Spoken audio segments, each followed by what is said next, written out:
আজকে আমি যেই ঘটনাটি শেয়ার করব সেই ঘটনাটি আমাকে বলেছেন আফিফ সাহেব নামের একজন ভদ্রলোক। এই ঘটনাটি যখন উনার সাথে ঘটে তখন উনি ক্যালিফোর্নিয়ায় অবস্থানরত ছিলেন। তো এই ঘটনাটি মূলত একটি ট্রাক ড্রাইভিং এর ঘটনা। উনি আমাকে যেভাবে বলেছেন ঘটনাটি সেটা হচ্ছে যে ২০০২ সালের নভেম্বর মাসের দিকে উনি আসলে একজন টিউশন টিচার ছিলেন, কিন্তু কোনো একটি কারণে উনার টিউশনগুলি তখন বন্ধ হয়ে যায়। অনলাইন টিউশন দিতেন উনি। তো তখন উনি চিন্তা করলেন কি যে এখন যেহেতু স্টুডেন্টদের পরীক্ষা চলছে, আমি আর কোনো টিউশন এভাবে ম্যানেজও করতে পারছি না, সো অন্য কোনো কিছু একটা করা যাক। তো উনি একজন পেশাদার ট্রাক ড্রাইভার ছিলেন। তো উনি আবার ট্রাক ড্রাইভারের কাজ করা স্টার্ট করলেন। তো যখন উনি প্রথমবারের মতো আবার উনার ট্রাক ড্রাইভিংটা স্টার্ট করলেন, তখন এই যে রোড দিয়ে উনি মেইনলি যাবেন সোনোমা নামের একটা জায়গাতে যাবেন ক্যালিফোর্নিয়া থেকে। তো সোনোমা যাওয়ার সময় একটা রেস্টুরেন্টের মতো পড়ে, যেটা অ্যাকচুয়ালি এশিয়ান রেস্টুরেন্ট। ওখানে বাংলাদেশি, পাকিস্তানি, ইন্ডিয়ান এরকম সকল দেশের লোকেরা খাবার খেতে যেত, মানে এশিয়ান কন্টিনেন্টাল ডিশগুলো সেখানে পাওয়া যেত আর কি। তো উনি সেখানে গিয়ে নামলেন এবং সেই রেস্টুরেন্টের ম্যানেজার ছিল উনার বন্ধু। তো উনি উনার বন্ধুকে বললেন কি যে টাকা মারতে সিনেমা যাইতে হবে, তো আমি এই কোনো রোডটা নিলে বেশি ভালো হয়। তো উনার বন্ধু ম্যানেজার আবার এমন ছিল যে উনাদের থেকে বেশি এই রুট সম্পর্কে ওই ম্যানেজারের জ্ঞানটা আরও বেশি ভালো ছিল, কারণ দিনে প্রায় শয়ে ট্রাক এখানে আসত। উনি সব জায়গার খবর নিতেন। তো এই কারণে উনার কথা তখন সবাই আসলে খুব বেশি একটা মানত। তো এমন টাইমে যখন উনি জিজ্ঞেস করলেন যে কোনো রোড দিয়ে যাওয়া উচিত, তখন ম্যানেজার বললেন কি যে তোর ট্রাকের ওজন কত? তো উনি বললেন কি যে আমার ট্রাকের ওজন 1.5000 পাউন্ডের থেকে কিছুটা কম। তো ম্যানেজার এরপরে বলল কি যে তুই যদি সোজা মেইন রোড দিয়ে যাস তাহলে সেখানে যে সুনসান মেইন রোড, অনেক পরিমাণে বাতাস। তো এই বাতাসের কারণে কি হবে, তোর ট্রাকটা উল্টে যাওয়ার সম্ভাবনা থাকবে। সো বেটার হয় তুই বাম সাইড দিয়ে 152 নাম্বার রোডটা নিয়ে নে, কিন্তু দিনের বেলা জার্নি কর, রাতের বেলা তোর জার্নি করা লাগবে না। তো উনি জিজ্ঞেস করলেন যে আমি যদি 152 নাম্বার রোড দিয়ে যেতে পারি তাহলে দিনের বেলা কেন জার্নি করব? তো তখন উনার বন্ধু বললেন কি যে কারণ ওই জায়গাটা অ্যাকচুয়ালি হন্টেড, অনেক মানুষ এখানে অনেক কিছু দেখে। তো উনি হেসে দিলেন কথাটা শুনে। হেসে দেওয়ার পরে উনি বললেন কি যে হন্টেড মানে এটা আবার কি ধরনের কথা? হন্টেড এটা তো আসলে মানে যারা আসলে ভয় পায় তাদের জন্য হন্টেড। আসলে রাত্রেবেলা গাড়ি চালায় তো অনেকে, এগুলো ভয় পাইতেই পারে, এটা কোনো ব্যাপার না, হন্টেডের কিছু নেই। তো এরপরে উনি চিন্তা করলেন আচ্ছা ঠিক আছে, দেখি কি করা যায়। উনি উনার যে ইয়েতে বসেছিলেন, রেস্টুরেন্টে বসেছিলেন সেখানে, আর বাকি যারা ট্রাক ড্রাইভার ছিল উনাদের সাথে বসে বসে উনি কথা বলা স্টার্ট করলেন। বললেন যে 152 নাম্বার রোড দিয়ে যাওয়া ঠিক হবে কিনা, মানে কেউই সেই রুট নিয়ে কথা বলতে আসলে খুব বেশি একটা আগ্রহী ছিলেন না। তো এরপরে কি ভাই কি করলেন, চিন্তা করলেন কি আচ্ছা ঠিক আছে দেখি কি করা যায়, যাওয়ার সময় দেখা যাবে। তো ম্যানেজার সাহেব উনাকে বারবার বললেন যে ভাই দেখ তুই যাইস না, কিন্তু শুধু শুধু ঝামেলায় পড়বি। উনি আর কোনো কথা মানে তোয়াক্কা করলেন না। উনি উনার ট্রাক নিয়ে বের হয়ে গেলেন খাওয়া দাওয়া শেষ করে। তো উনি যখন উনার ট্রাক নিয়ে বেরিয়ে গেলেন তখন যখন উনি এমন একটা রোডের মাঝখানে চলে এসছেন যে ডান সাইডে মেইন রোড, যেখানে বাতাসে গাড়ি উল্টে যাওয়ার সম্ভাবনা আছে, আরেকটা বাম সাইডে যে রোডটা, দ্যাট ইজ 152 নাম্বার রোড। তো তখন উনি কি করলেন, আশেপাশে যে ট্রাকগুলি যাচ্ছিল একটা ট্রাককে সিগন্যাল দিয়ে থামালেন এবং থামিয়ে এসে ড্রাইভারের সাথে কথা বললেন যে ভাই তো সোনোমা যাব এই রোড দিয়ে যাওয়াটা কি ঠিক হবে কিনা। তো ওই লোকটাও জিজ্ঞেস করল যে তোমার ট্রাকের ওজন কত? তো উনি বললেন 1.5000 পাউন্ডের থেকে কিছুটা কম। উনি বললেন কি মেইন রোড দিয়ে গেলে তোমার ট্রাক উল্টে যেতে পারে, কারণ মেইন রোডে শুধুমাত্র ওই ট্রাকগুলোই চলে যেগুলার ওয়েট 2000 পাউন্ডের থেকেও বেশি। তো তোমার ট্রাক ওখানে উল্টে যাওয়ার সম্ভাবনা আছে, তোমাকে এই রোড যেতে হবে, কিন্তু তুমি এখন যাইবে না। তো উনি জিজ্ঞেস করলেন যে কেন যাব না? পরে লোকটা বলল কি যে কারণ এটা মৃতদের এলাকা। তো এরপরে ভাই জিজ্ঞেস করলেন যে মৃতদের এলাকা মানে? বলল কি যে না, ওখানে মৃত মানুষকে দেখা যায়। তো ভাই উনাকে জিজ্ঞেস করলেন যে মৃত মানুষকে দেখা যায়, তুমি কখনো দেখছো নাকি? উনি বললেন কি যে হ্যাঁ আমি তো দেখছি, কাকে দেখছো? উনি বললেন যে আমি আমার মৃত মাকে সেই জায়গায় দেখছি। তো এখন ভাই আমাকে একটা কথা বলেন কি যে আসলে এখানকার মানুষের বিশ্বাসটা এমন যে যে কোনো কিছুই যদি ওনারা দেখে ওরা সবাই হচ্ছে মেইনলি বলে এটা কোনো আত্মা বা হচ্ছে সুল টাইপের কিছু একটা বলেই বলে ওরা মনে করে যে স্টাক হয়ে যায় সুল কোনো একটা জায়গায়, কিন্তু যেহেতু আমরা মুসলমান আমরা তো আসলে এই জিনিসটাতে বিশ্বাস করি না। আমাদের বিশ্বাসটা থাকতে হয় কিসের উপরে জিন ঘটিত কোনো একটা সমস্যা হয়তো বা আছে, এই কারণে এটার উপরেই আমাদের একমাত্র বিশ্বাসটা থাকে। তখন উনি ট্রাক ড্রাইভারকে ওই নতুন ড্রাইভারটাকে বললেন আচ্ছা ঠিক আছে থ্যাংক ইউ, দেখি আমি কি করা যায়। সে ট্রাক ড্রাইভার পরে ভাইয়াকে বললেন যে আমি তোমাকে রাতের বেলা ওই রাস্তাতে ট্রাভেল করার অনুমতি দিব না। উনি মনে মনে বলেন কি তোমার অনুমতি আমার দরকারও নাই, তুমি তোমার জায়গা মতো যাইতে দাও। এরপরে উনি বললেন আচ্ছা ঠিক আছে ভাই আমি দেখি কি করা যায়। আপনি হচ্ছে আগাইতে থাকেন। তো ট্রাকটা চলে গেল যাওয়ার পরে হচ্ছে ভাই কি করলেন, ওনার ট্রাকটা নিয়ে সেই 152 নাম্বার রোডের মধ্যে ঢুকে গেলেন। প্রথম যে স্ট্রিট লাইটগুলি ছিল সেগুলো ঠিকমতোই জ্বলছিল। তো উনি যখন ট্রাকটা নিয়ে যাচ্ছেন আস্তে আস্তে দেখা গেল স্ট্রিট লাইটগুলি আস্তে আস্তে কমে যাচ্ছে, মানে বন্ধ হয়ে যাচ্ছে। মাঝখানে এমনই অন্ধকার হয়ে গেল শুধুমাত্র ট্রাকের লাইট ছাড়া আর কিছু দেখা যায় না। তো চারপাশে হচ্ছে এরকম অবস্থা, একদম ঘন জঙ্গলের মতো আর খোলা খোলা মাঠ দুই পাশে। তো উনার না হঠাৎ করে কেমন একটা ফিল হতে শুরু করল যে উনার মনে হচ্ছিল মানে উনার শরীরটা কেমন জানি ভারী হয়ে যাচ্ছে, মাথাটা কেমন জানি ঘুরছে। উনার এও মনে হচ্ছে যে উনি হয়তোবা উনার পাশে কাউকে বসে থাকতে ফিল করতে পারছেন, বা মেরোর ভিউ যেটা আছে ওখানে উনি পেছনে বারবার কাউকে দেখতে পাচ্ছেন, উনার সিটের পাশেই কাউকে দেখতে পাচ্ছেন। উনি ভাবলেন কি যে হয়তোবা এই ব্যক্তিগুলো আমাকে এত কথা বলছে, তো এগুলার জন্য আমার হইতে পারে যে আমার হ্যালুসিনেশন হচ্ছে, এছাড়া তো আর কোনো কিছু হওয়ার সম্ভাবনা নেই। তো এখন কি করব? আচ্ছা ঠিক আছে ব্যাপার না, যাইতে থাকি আমরা, আমাদের মতো ট্রাক নিয়ে যাইতে থাকি। তো উনি চিন্তা করছিলেন কি যে আসলে এই ট্রাক উনাকে যে কোন মুহূর্তে যাইতেই হতো, কারণ হচ্ছে ট্রাকটার ভেতরে ছিল ফ্রোজেন ফুড। তো উনি ফ্রোজেন ফুড নিয়ে যাওয়ার কারণে যেহেতু এগুলো ফ্রোজেন ফুড, সেই কারণে হচ্ছে ট্রাকেরও তো একটা ক্যাপাসিটি আছে, ফ্রিজারের ক্যাপাসিটি আছে, তো চলারও তো একটা টাইম আছে। তো যদি ওই টাইমে ট্রাকটা টাইম মতনে পৌঁছাতে না পারতেন তাহলে ভেতরে হচ্ছে $1000 জিনিসপত্র নষ্ট হতো এবং উনার খুব বড় একটা জরিমানা হতো। উনি তখন চিন্তা করছেন যে আচ্ছা এই রোডটা দিয়ে না গিয়ে যদি ফেরত গিয়ে ওই রোড দিয়ে যায়, কিন্তু এও তার পক্ষে এখন সম্ভব না। মোটামুটি প্রায় 1 ঘন্টার উপর চালায় ফেলছেন গাড়ি। এখন ঘুরে গেলে উনারও সময় নষ্ট হবে আর হচ্ছে ঝামেলাও হতে পারে।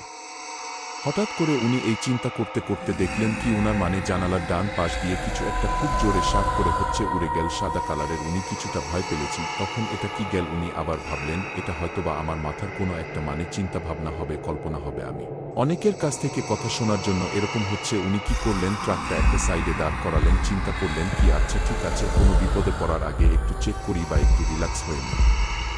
অ্যাক্সিডেন্ট করার আগে যেহেতু এখন শরীরটা ভালো লাগছে না, উনি ট্রাকটাকে থামালেন একটা রোডের একটা সাইডে। তো সাইডে থামানোর পরে উনি কি করলেন, ট্রাক থেকে নেমে হাত মুখ ধুয়ে নিলেন। যখন উনি হাত মুখ ধুচ্ছেন তখন উনার ট্রাকের পেছনের ইন্ডিকেটর যে লাইটটা আছে ওই লাইটটা যখন হলুদ হচ্ছে একটু পর পরে, তখন না উনি উনার কাছে মনে হচ্ছে উনি কারো চেহারা দেখতে পারছেন লাইটের আলোতে। আলো নিভে যাচ্ছে, সব অন্ধকার, আলো জ্বলছে, তখন একটা চেহারা দেখা যাচ্ছে, এরকম একটা অবস্থা। তো এরপর উনি কি করলেন, এই জিনিসটা দেখে উনি আবার চোখে মুখে পানি দিলেন।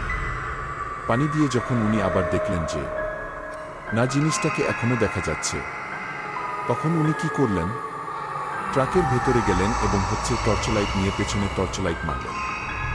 পেছনে টর্চলাইট মারার পরে উনি যেই জিনিসটা দেখলেন এটা দেখে উনার মানে অবস্থা খুবই খারাপ। উনার দাদা ট্রাকের পেছনে দাঁড়িয়ে হাসছেন। তো উনি এই দৃশ্য দেখে তো হচ্ছে দৌড়া ট্রাকে উঠে গিয়ে ট্রাক স্টার্ট করে দিলেন। উনি আমাকে বলেছিলেন যে ওনার দাদা আজ থেকে প্রায় 4 বছর আগে মারা গেছেন। তো এটা কোনোভাবেই সম্ভব না যে ওনার দাদা এই জায়গায় আসবে। অবশ্যই কোনো জিন এখানে তার দাদার রূপ নিয়ে তাকে ভয় দেখানোর চেষ্টা করছে। এখন উনি বিপদে তো পড়েই গেছেন, 2 ঘন্টার উপরে এখন গাড়ি চালায় ফেলছেন, উনি ব্যাকও করতে পারবেন না। কিন্তু সামনের দিকে গেলে যদি আরও বিপদ হয় এই ভাবনা ভাবতে ওনার হাত একদম স্টিফ হয়ে যাচ্ছিল। ওনার পা আর ব্রেক বা হচ্ছে এক্সিলারেটর কোনো জায়গায় ঠিকমত যাচ্ছিল না। উনি ভাবতেই পারছিলেন না যে কি হবে ওনার সাথে, বা উনি এটা চিন্তা করছিলেন যে আজকে হয়তোবা খুব বড় একটা অ্যাক্সিডেন্টের শিকার হতে পারেন। এই ভাবনা ভাবতে ভাবতে উনি ট্রাক সামনের দিকে এগিয়ে নিলেন এবং যেতে যেতে আল্লাহর রহমতে ভোর হয়ে গেল এবং যে এজেন্সির তরফ থেকে ট্রাকটা নিয়েছিলেন সেই এজেন্সির দোকানের সামনে গিয়ে উনি ট্রাক থেকে বের হয়ে মাটিতে শুয়ে পড়লেন। মাটিতে শুয়ে পড়ার পরে এজেন্সির যে লোকগুলি ছিল ওরা ওনাকে বলছিল যে কিরে ভাই, তোর কি হয়েছে? তুই এরকমভাবে ট্রাক থেকে বের হয়ে শুয়ে পড়লি, ঘন্টার পর ঘন্টা শুয়ে রইলি, কি সমস্যা? উনি যখন সবকিছু বললেন 152 নাম্বার রুট নিয়ে উনি আসছেন, তখন এসির লোকেরা বলল কি যে ভাই তুই আসলে ভুলই করছিস, 152 নাম্বার রোড দিয়ে আসা কখনোই উচিত না, কিছু ওটা হচ্ছে হন্টেড, এটা এখানকার প্রায় সবাই জানে, তুই কেন এটা দিয়ে আসলি, মেইন রোড দিয়ে কেন আসলি না? তখন উনি বললেন কি আজকের ওয়েদারটা এমন, অনেক বেশি বাতাস, মেইন রোডে হচ্ছে 2000 পাউন্ডের উপর, 2000 পাউন্ডের উপরে ট্রাক চলাচল করে, আমারটা মাত্র 15000 পাউন্ডের থেকেও কম, তো আমার ট্রাকটা উল্টে যাওয়ার সম্ভাবনা, আর ফ্রোজেন ফুড যেহেতু, সে কারণে আমি কোনো চান্সও নিতে পারিনি আসলে। তো এই গেল উনার লাইফের একটা প্রথম ঘটনা। এরপরে উনি যে ঘটনাটি বলেছেন সেটা হচ্ছে 2023 এর সেপ্টেম্বর মাসের ঘটনা। তো তখন উনি যাবেন ক্যালিফোর্নিয়া থেকে অ্যারিজোনা শহরে। অরিজোনা যখন উনি যাবেন তখন মিডিল রোডে কি হলো, মিডিল রোড না, উনি 3 ভাগের 1 অংশ রোড ট্রাভেল করেছেন। এমন সময় উনার ট্রাকের রেডিওতে উনি শুনতে পারলেন কি একটা অ্যালার্ট, ওয়েদার অ্যালার্ট, যেসম হতে পারে, তো সেন্সটর্ম হচ্ছে, এরকম একটা ভয়াবহ অবস্থা সেই জায়গায়। সেন্সটর্মের ভেতরে যদি কেউ ট্রাক চালায় তার হচ্ছে মৃত্যুকে দাওয়াত দেওয়া। তখন সে সমস্ত ট্রাক ড্রাইভার যারা রুটে ছিল তাদেরকে রেডিওর মাধ্যমে জানিয়ে দেওয়া হলো কাছাকাছি কোনো ট্রাক স্টেশনে ওনাদেরকে স্টে করার জন্য ওরা একটা ঘরে। তো উনি কি করলেন, এই সেন্সটর্মের ওয়ার্নিংটা পেয়ে কাছাকাছি একটা ট্রাক স্টেশনের কাছে উনি গেলেন। তো দেখে মনে হচ্ছিল মোটামুটি অনেকটা পুরানা ট্রাক স্টেশন, এখানে অন্য কোনো ট্রাক উনি আর দেখতে পাচ্ছিলেন না। বাট ওনার মাথায় তখন একটা চিন্তা যে এত বড় একটা ট্রাক স্টেশন, এরকম একটা সেন্সটর্মের একটা ওয়ার্নিং আসলো, বাট এই স্টেশনে কেউ নাই, এটা আবার কি রকম কথা? এরপর উনিও চিন্তা করলেন আচ্ছা কেউ থাকুক আর না থাকুক সেটা তো আর আমার দেখার বিষয় না, আমি যেতে পারলেই হয়েছে। এরপর উনি কি করলেন, ট্রাক থেকে নেমে একটা মাঠ দেখতে পেলেন। মাঠের কাছে যখন উনি যাচ্ছেন তখন দেখলেন কি মাঠের 4 সাইডে আলো জ্বলছে, ওখানে বেচা বিক্রি হচ্ছে। তো উনি চিন্তা করলেন কিছু শুকনো খাবার বা কিছু খাবার কিনে ট্রাকে উঠে পড়ি, তো যে কোনো সময় খেতে পারবো, ক্ষুধা মিটাইতে পারব আর কি। তো উনি কি করলেন, এর মাঠের কাছে যখন যাবেন তখন ট্রাক স্টেশনের ভেতর থেকে উনি কিছু ছাই দেখতে পেলেন। উনি ভাবলেন হয়তোবা ভেতরে কেউ আছে, বসে আছে। বাট উনি তখন চিন্তা করলেন কি যে থাক, এখন ট্রাক স্টেশনের ভিতরে না গিয়ে মাঠ থেকে খাবার কিনে। কিন্তু উনি যখন খাবার কিনতে যাবেন তখন উনার চোখে বাতাস আর সময় বালি লাগতে স্টার্ট করল, অর্থাৎ সেন্সটর্মটা স্টার্ট হয়ে গেছে। তো উনি চিন্তা করলেন যে আচ্ছা ঠিক আছে, এখন আর মাঠে যাওয়ার দরকার নেই, 1-1.5 ঘন্টা পরে যখনই ঝড়টা থামবে তখন আমি নেমে মাঠ থেকে খাবার কিনে নিয়ে তারপরে রওনা করব। এই চিন্তা করে উনি কি করলেন, উনার ট্রাকের ভেতরে গিয়ে বসে পড়লেন। তো বসে উনি চিন্তা করলেন কি, যেহেতু 1-1.5-2 ঘন্টা সময় আছে, আমি একটা টাইমার সেট করি মোবাইলে 1.5 ঘন্টা, এরপর আমি একটু ঘুমাই নিলে আমার জন্য ভালো হবে। তো উনি ঘুমানোর জন্য ট্রাকের সিটটাকে একটু ডাউন করে নিলেন, স্লিপারের মতো করে উনি ওখানে ঘুমানোর চেষ্টা করলেন। বাট উনি যখন ঘুমাচ্ছেন এরকম টাইমে ট্রাকের যেই সাইড উইন্ডো আছে, উইন্ডোর মধ্যে কেউ ধাক্কা দেওয়ার শব্দ পেলেন। উনি চোখ বন্ধ করেই ছিলেন। ফার্স্টে ভাবলেন হয়তোবা এই বালির যে ঝড়টা আছে, এই ঝড়ের সাথে কিছু পাথরটা ছোট ছোট পাথরের কণ থাকে, তো ওগুলা কারণে এরকম শব্দ হচ্ছে। চোখ খুললেন না। বাট সেকেন্ড টাইম যখন ধাক্কাটা লাগলো গ্লাসটার মধ্যে, মনে হলো কেউ যেন তার হাত দিয়ে জোরে গ্লাস করে চোট দিচ্ছে, নক করছে এত জোরে। তো উনি কি করলেন, উনি তো ট্রাকের ইটা তো আর নামাইতে পারেন না, গ্লাসটা তো আর নামাবেন না, কারণ ভেতরে বালি ঢুকে যাবে। উনি ওই উইন্ডো দিয়ে সাইডে দেখতে লাগলেন যে এখানে কেউ আছে কিনা। কাউকে দেখতে না পেয়ে উনি ট্রাকটা থেকে নেমে গেলেন, আস্তে করে দরজাটা খুলে তাড়াতাড়ি করে লাগিয়ে নেমে গেলেন। এদিক ওদিক দেখলেন বাট উনি কাউকেই দেখতে পেলেন না। উনি চিন্তা করেন যে কি ব্যাপার, এখানে আমার ধাক্কা দিল কে? উনি একটু জোরে চিৎকার দিয়েও বললেন যে মানে মুখে গামছা বেঁধে জোরে চিৎকার দিয়ে বললেন যে কেউ যদি থাকেন, যদি কোনো বিপদ হয়ে থাকে তাহলে আমাকে বলতে পারেন। কারণ উনি চিন্তা করছিলেন যে হয়তোবা এই বালির ঝড়ে কেউ আটকে গেছে, সাহায্যের জন্য ট্রাকের ভেতরে একটু স্টে করতে চাচ্ছে। তো উনি এরকম কাউকে দেখতে পেলেন না। আবার উঠে এসে বসলেন ট্রাকের ভেতরে। তখন উনি ভাবলেন হয়তোবা বড়তর পাথর ছিল যেটার কারণে ধাক্কা লেগে গেছে। তো উনি তখন কি করলেন? কানের মধ্যে টিস্যু পেপার গুজলেন, যেন হচ্ছে এই শব্দগুলো উনার কানে আর না যায়। টিস্যু পেপার যখন উনি গুজলেন, আবার কিছুক্ষণ পরে আমার শব্দ। তো উনি এবার ট্রাক থেকে কিছুটা হচ্ছে রাগান্বিতভাবে নামলেন। নেমে হচ্ছে চিৎকার করে বললেন, কি সমস্যা কার? যদি কেউ ট্রাকে বসতে চান তাহলে বলেন, এরকম বিরক্ত কেন করতেছেন? এই কথা বলে উনি রাগে ট্রাকের ভেতরে এসে বসলেন, এবং যখন বসলেন তখন ট্রাকের ভেতরে যে ফ্রিজারটা আছে ফ্রিজারটা বন্ধ হয়ে গেল। মানে ফ্রিজার অন থাকলে যেরকম একটা সাউন্ড হওয়ার কথা ওই সাউন্ডটা আর হচ্ছিল না, অর্থাৎ ফ্রিজারটা বন্ধ হয়ে গেছে। উনি কি করলেন? ফ্রিজারের সুইচটা যখন অন করতেছেন তখন দেখলেন কি ব্যাপার। ফ্রিজারের সুইচ অন করলে সুইচ অন করার সাথে সাথে ফ্রিজার অন হচ্ছে, কিন্তু ফ্রিজারটা আবার সাথে সাথে বন্ধ হয়ে যাচ্ছে। তো উনি চেক করে দেখলেন কি মনিটরে দেখাচ্ছে ফ্রিজারটা বাহির থেকে বন্ধ করা হচ্ছে সাথে। টনি নামলেন, চিন্তা করলেন কি যে ফ্রিজারে ভেতরে যে হচ্ছে গ্যাসটা আছে, গ্যাসটা কতটুকু আছে। তো উনি বাইরে গিয়ে গ্যাস ট্যাঙ্ক চেক করে দেখলেন কি যে মোটামুটি প্রায় 3 ভাগের 1 ভাগ গ্যাস শেষ হয়েছে, আরও 2 ভাগ গ্যাস এখনো বাকি, অর্থাৎ অনেক গ্যাস বাকি। বন্ধ হবে কি কারণে? বাহির থেকে বন্ধ করা হচ্ছেই বাকিভাবে। এরপরে যখন উনি বাহিরে থেকে আবার ভেতরে এসে সুইচটা অন করলেন তখন ফ্রিজারটা চালু হলো, আবার ফ্রিজার বন্ধ হয়ে গেল। উনি চিন্তা করলেন কি ব্যাপারে, কি সমস্যা। উনি ভেতরের সিস্টেম চেক করতে যখন এসে বাসে ট্রাকে বসলেন তখন ট্রাকটা এত জোরে কেঁপে উঠল মনে হলো যেন পেছন থেকে কোন একটা ট্রাক তার ট্রাককে ধাক্কা দিয়েছে। উনি মানে ট্রাকের সামনে যে জিনিসগুলি থাকে বা হচ্ছে টেকটা থাকে ডেকের মধ্যে, মাথাগুলি ব্যথাও পান। তোনার ওই ভ্রুর দিকের একটু অংশ কেটে যায়। উনি ট্রাক থেকে নামেন, দেখতে চান যে কোনো ট্রাকওয়ালা ধাক্কাটা দিল বা কিছু পেলেন। নাথিং, একবার কিচ্ছু না। ট্রাকের পেছনে কোনো ডাস্টের দাগ না, কোনো স্টেন, কিচ্ছু নাই। ট্রাক একদম সহি সালামতে। উনি ভাবছেন তাহলে এরকম শব্দ কোথা থেকে হলো, ট্রাকে ধাক্কা কে দিল? এরপর উনি কি করলেন? দেখলেন কি যে এজেন্সির মাধ্যমে ট্রাকের ভেতরে জিনিসপত্রগুলো ছিল, মালপত্র যেগুলো ছিল যে এজেন্সির। আসলে সেদিন উনি ফ্রোজেন ফুড নিয়ে যাচ্ছিলেন, কিন্তু মাছ নিয়ে যাচ্ছিলেন ম্যাক্সিমামে। তো এজেন্সির যে সিলটা ছিল ওই সিলটা তখন আর নাই। সিলটা কাটা। এজেন্সি সিল বলতে আসলে প্রতিটা এজেন্সি যখন কোনো ট্রাকের মধ্যে নিজেদের মাল প্রদান করে তখন ওখানে একটা সিল দেওয়া থাকে। সেই সিলটা আসলে এই কারণে দেওয়া থাকে যেন ওটা ছিঁড়ে কেউ কোনো কিছু বের করতে না পারে, কিন্তু সিলটা অটোমেটিক ছেঁড়া।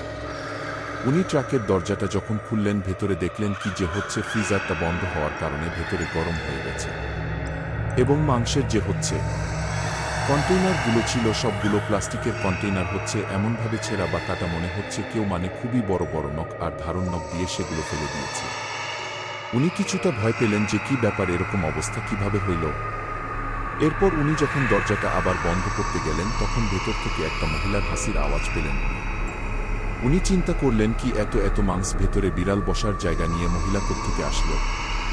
উনি খুব দ্রুত ট্রাকের মানে ব্যাকসাইডটা বন্ধ করলেন, এবং বন্ধ করে দৌড়ে উনি হচ্ছে কি করলেন, ট্রাকের ইঞ্জিনটা স্টার্ট করে উনি চলে আসলেন, এবং এরপর উনি কোনো না কোনোভাবে ডেলিভারির প্লেসে পৌঁছালেন। ঝড় ততক্ষণে থেমে যায়। ডেলিভারি করে উনি হচ্ছে বাসায় গেলেন। বাসায় গিয়ে উনি যখন ইনস্টাগ্রাম হচ্ছে স্ক্রোল করছিলেন তখন উনি সেখানে দেখলেন কি একটা উনার মতো একজন ট্রাক ড্রাইভারের পোস্ট, মোটামুটি আরও 1 বছর আগের পোস্ট। তো উনি আসলে ম্যাক্সিমাম ট্রাক ড্রাইভারদেরকেই ফলো করতেন ইনস্টাগ্রামে। তো মোটামুটি 1-1.5 বছর আগে একটা পোস্ট উনার সামনে আসে খুঁজতে ওই প্লেসটা নিয়ে। তো উনি দেখলেন এই পোস্টের মধ্যে লেখা কি, this is the most haunted truck station in our city. তো নিচে এরকম ক্যাপশন দেওয়া ছিল যে এটা অনেকদিন ধরে এবান পড়ে আছে, একেবারেই অব্যবহৃত, এবং আশেপাশে যে মাঠ আছে সেই মাঠগুলো হচ্ছে বন্ধ, because this station is haunted. তো উনি এই জিনিসটা দেখে তো মানে অবাক হয়ে যান যে কি ব্যাপার, এটা কি হইল। আমি যখন গেলাম তখন তো মাঠে লাইট জ্বলতেছিল, আর আমার সাথে এগুলা যে কি হইল আমি তো বুঝতে পারতেছি না এখন। তো এরপর দিন উনি কি করলেন, ওই জায়গায় আবার গেলেন কি ট্রাক নিয়ে যান নাই, গাড়ি দিয়ে হয়তোবা গেছিলেন। সেই জায়গাতে উনি যাওয়ার পরে উনি দেখলেন কি যে মাঠটা আসলেই বন্ধ এবং ট্রাক স্টেশন যেটা আছে সেটা একেবারেই পরিত্যক্ত, যেটা সেদিন তার মনে হয় নাই আসলে মাঠের বাহিরে হচ্ছে, মানে জঞ্জাল পড়ে ধরে আছে একবারে। তিনি চিন্তা করলেন যে হয়তোবা কোনো একটা খারাপ কিছু তার সাথে হলো, কিন্তু উপরওয়ালার কাছে দোয়া করার জন্য হয়তোবা আল্লাহ ওনাকে বাঁচিয়ে দিয়েছেন এই যাত্রায়। তো এই ছিল ওনার জীবনের দুটো ট্রাক ড্রাইভিং এর হচ্ছে ভয়াবহ স্টোরি। তো এই ছিল আজকে আপনাদের জন্য কালেক্ট করা আমার ঘটনা। ভালো লেগে থাকলে ধন্যবাদ, ভালো না লাগলে সরি। আশা করি পরবর্তী কোনো উইকে আবার নতুন কোনো ঘটনা নিয়ে আসব। ততদিন পর্যন্ত ভালো থাকুন, সুস্থ থাকুন।